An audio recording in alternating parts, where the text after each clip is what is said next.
We will see how IVF is being done. Initially, the patient is being consulted and a detailed counseling is given, and then the patient has injections from her second day of her periods for around 10 to 12 days. During the phase of injection, they have regular follicular studies to see whether the eggs are developing normally. So now today we are in theatre to see how the egg collection is done under anesthesia.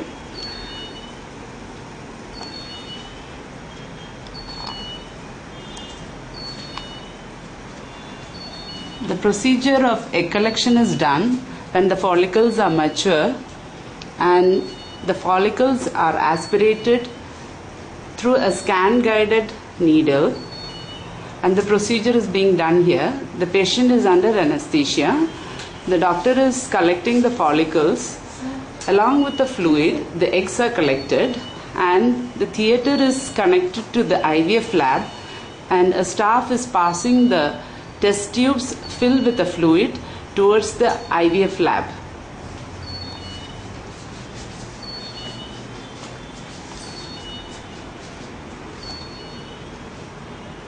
This is the scan machine which helps in identifying the follicle and helps in bringing the fluid out.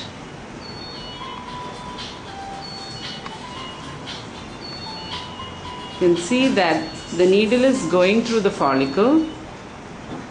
That is the tip of the needle, and the fluid which is being collected is collected onto a test tube.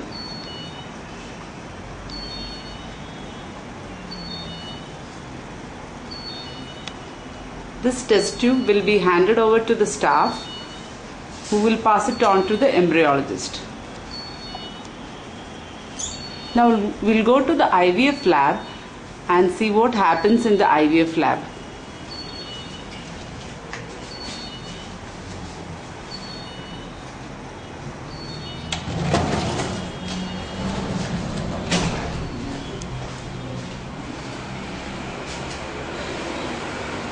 Now we are in the IVF lab.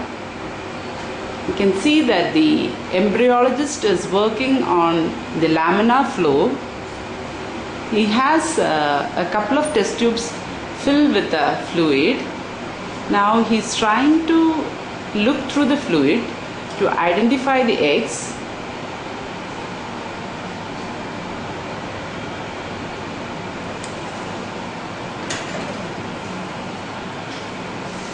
Okay, now he has identified the eggs and he separated them and keeping them in the incubator, because the eggs needs to be kept in a specific temperature.